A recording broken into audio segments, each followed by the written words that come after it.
it's Rachel with Bonnie. I know it's a little dark in here for the video, but I have this area open because today Bonnie and I are going to be working on loose leash walking. This is always something really important to review, and I think it's been a while since we've done so with Bonnie. So I'm going to jump right in and just kind of practice with her and remind you of the basic methods.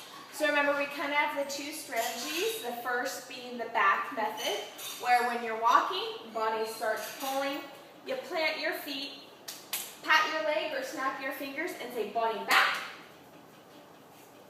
Bonnie back, and she returns to you like that, so you have some nice slack in the leash.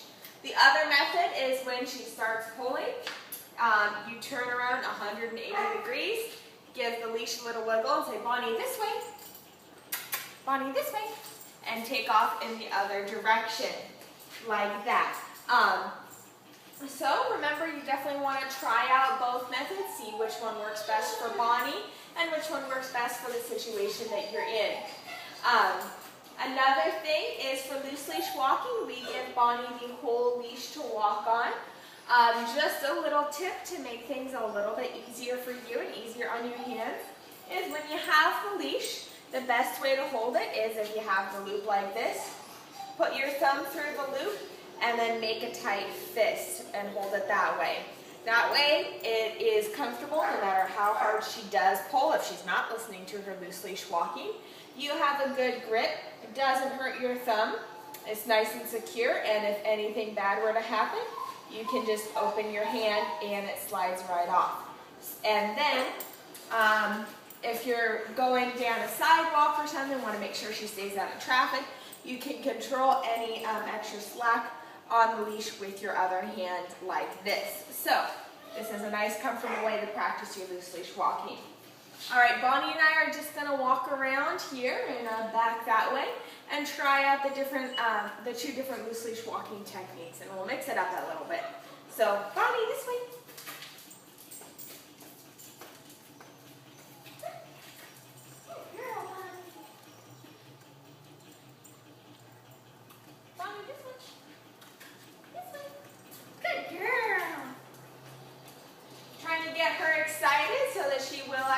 Pull somewhere, but she's being pretty mellow. Good girl, Bonnie.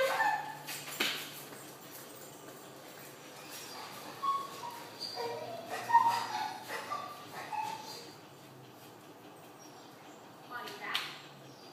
Yeah. Good girl. Bonnie this way.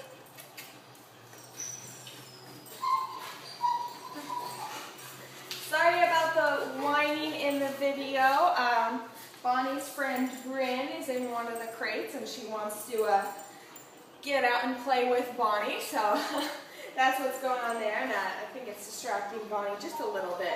But anyway, she's not really pulling around here, and at least here where she's super comfortable and she knows the training drill by now, so she knows we're just doing little exercises and that we're not actually going anywhere. Shh, Bryn, quiet. Sorry about that. She doesn't really pull. And so here, Bonnie does more lagging than anything, in which case I find that what we call the reverse method is the most effective on that. Because if she's lagging like this, we can still say, Bonnie, this way, and get her up with us. And this also, I feel like that works kind of the best, so you can continue on your way, like whether she's pulling off to the sides or behind you or in front. All of them work, and you just go in the opposite direction of where Bonnie is going. So if she was pulling here, I go this way. If she was pulling off to the side, basically just turning around 180 degrees from where Bonnie's going. And if it is off to the sides or behind you, the reverse method of just giving a little wiggle to the leash and say, Bonnie, this way, is usually most effective, and it interrupts your walk the least. Also, the back method, it seems like Bonnie isn't always super responsive to. And so the reverse method might be easier because she sees that you're actually changing directions and going somewhere else, and she'll want to follow you like that. The back method, you kind of have to encourage her to come back to you. Instead of like with the reverse method, you're leaving without her. So overall, she's doing good in this situation, but just practice both methods with her. And like I said, I think you might find the reverse method to be the most versatile and handy for you. This was Rachel and Bonnie, and we're reviewing loose leash walking.